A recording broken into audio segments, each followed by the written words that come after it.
I'm glad to talk football anytime.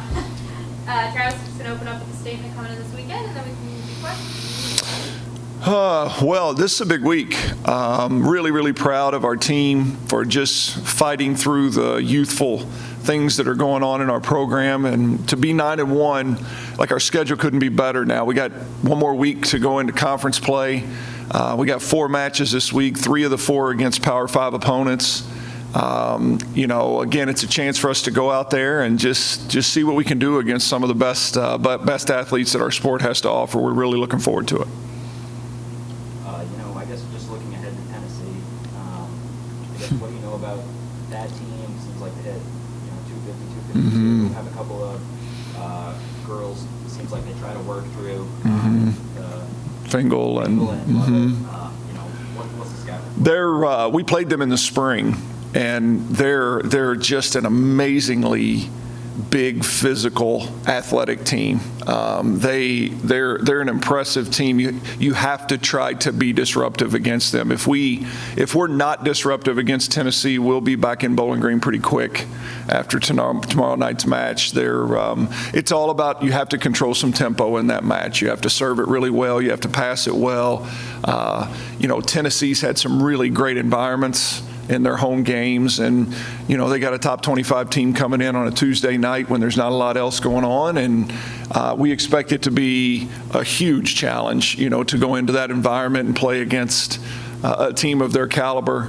This is one of those matches, we added this one late to the schedule. It's one of those matches that can't hurt you in any way. I mean, you got a chance to go play against a really, really good SEC opponent in a great environment, and you're only going to be better from it. So with that, being better from a game like that, how much can you really appreciate that, facing 2 more Power 5s back and forth against Texas A&M and Indiana? Yeah, this is going to be an interesting week. It'll be this week is going to be about physical attrition as much as anything, just playing the caliber of teams that we're playing over the next 4 matches. Like you said, Tennessee on the road Tuesday, and then we've got Texas A&M in here next Friday night. In a Friday night primetime matchup, we need a huge turnout again, crowd-wise. Texas A&M is exactly what college athletics has turned into. They have 5 or 6 transfers. I think all of them start. They really did a good job with the portal and changing their team, and they're playing very, very well, plus a really special freshman thrown in there as well.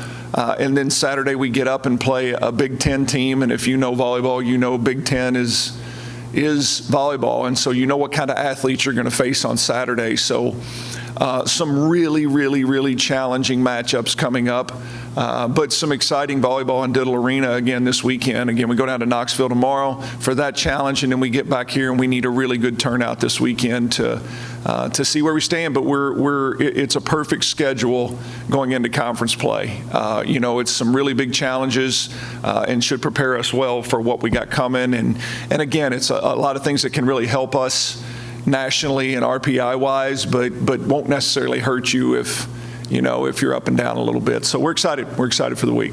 Aside from the main goal of winning, are there any benchmarks you want to hit as a team before you enter that conference play that you guys mentioned? Just a consistency level. That's what you're always looking to find is, you want to know who you are, and we've gotten closer to that every week.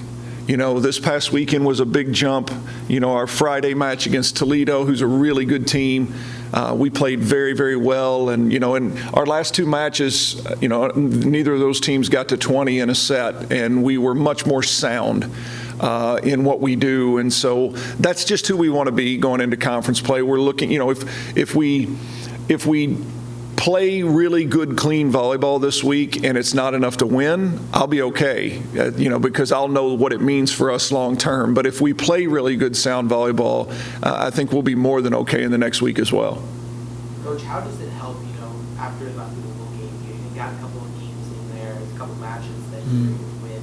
Does that help, set footing a little bit going into big-time Power 5 matchups, into this? Yeah, we just, we knew we were throwing our team to the wolves, if you will, with this non-conference schedule. And, you wake up the morning after that Louisville matchup, and again, you're looking at a Bowling Green team that's picked to win their league, a DePaul team that's third in the Big East, a Northern Kentucky team twice that's picked to win the Horizon, a Toledo team that had already beaten Arizona State. Like, we knew what was coming in the next 2 weeks, and to be 6-0 over that stretch is something I'm really, really proud of the bounce back of our kids. And hopefully it gives us a little momentum and a little confidence going into some really, really tough matches coming over the next 7 days. Coach, you guys hosted Louisville. Your girls got to experience the crowd here and the home crowd. But I'm excited for them to go out and kind of face a crowd in Tennessee and kind of see how they respond. Yeah, it'll be great for us, because when we get in conference play, every time we go on the road, it'll be the biggest match of the year for our opponent. Biggest conference match of the year for our opponent. And so we're going to have to get used to that. Our teams have always done fine with that. And energy's energy. That's kind of the way our program's always looked at it. And when there's energy in the building, it just kind of brings the best out in you. But it's definitely something we're going to see moving forward in conference play. And so, it's going to be a great test for our team as well. Who are you kind of looking for specifically to have a big match, in order to pull out a win against Tennessee? Well, look, Lauren Matthews has to play well. Paige Briggs those kids have to play well. I mean, those are All-American caliber players, and they have to play well in big matches. And, we need them to carry their share of the load, which is a bigger share than anybody else, because we need our younger players, who are going to be a little bit taken back in those kind of environments, to be able to just keep it simple and focus on doing their job. And, if they do that, I think that's big. Look, I think Katie Eisenbarger is a big part of this right now. Katie Eisenbarger offensively has not been great. Defensively, blocking-wise, she's been phenomenal. But offensively, we need more from her. Just simply to take some pressure off of some other kids. And if she's kind of an X factor for our team. When she plays really, really well offensively, it's usually a good night for our team. And so, just leaning on those vets, that's what you do in big matches. Kind of going off that, you talked about defense a lot. Katie obviously was big, with the blocks that she came up with this past weekend. But, you look at some of the others like Abby Shapers, the Ashley Hoods, those types of players. Defensively, what do you expect out of them? I guess the rest of them. Yeah, defense is going to be, we said coming into the year, we'll be as good as we can be defensively. And, offensively, I had a pretty good idea of what we are now. Offense has been a little bit more of a struggle just because, we haven't handled the ball very cleanly, but we're still hitting 280, which I got to believe is, I don't know what it is ranked in the country, but it's got to be one of the better offensive numbers still in the country, even though we've had our issues handling the ball. But we said we would be what we are defensively, and that's serving, blocking, and floor defense. And our serving has been very, very good so far. Our blocking these last 2 weeks has been very, very good. And our floor defense, Ashley Hood, has given us a good boost. Abby is getting more comfortable every match that goes by. We're starting to round into shape a little bit on the defensive side, and the offense will continue to come along. But when you play teams like Texas A&M and like Tennessee and when you play those teams, you can't just stand toe-to-toe and outslug them. You've got to defend. And so this will be a week where what we do defensively will be put to the test. Kind of going off of that serving, I know you talked about Katie Howard as being one that's stepped up a little bit. It seemed like Thursday night especially, when you guys were going on some bronzos with her at the service. I guess, is she kind of turning into that person? Yeah, she is our most talented server. There's no question about that. Statistically, so far, her numbers aren't as consistent as some people around her. We still think there's more from her. You still see those glimpses. You still see where she'll make a run of 5, 6, 7 points, and we need that more consistently from her. And we want to be a threat with everybody that grabs the ball and goes to the service line. And last year, we really weren't. Last year, we were Hallie Shelton and we were Ashley Hood, and then not a lot behind that. This year, we've done a pretty good job. Like, there's nobody on our team that's just not going back there getting anything done. And so that's a really important part moving forward. I know we talked about Callie Bauer on Thursday after the level. Named tournament MVP. I guess going back to the beginning with her, what was it? Why why did you want to recruit her to Western Kentucky, and how important was it to get her here, that semester where you guys made it was vital. Look, she was, sometimes when you sign a kid, you know what you're getting coming in. She was a kid that I took a pretty big leap of faith on. She was a kid that when you looked at the current version of her, it wasn't exactly a Division I setter.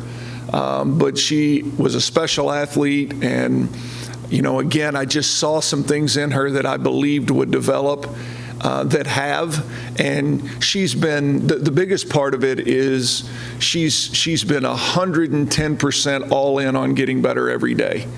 The kid really feels a responsibility to her teammates to be good. And, again, I talked about her in preseason and what I thought she could be, and now you're starting to see some of the things that she can do. And she's still far from a finished product, and she knows that. But she's a very good player. She's a kid that I wouldn't trade, with anybody in the country. I think she's a future All-American in this program.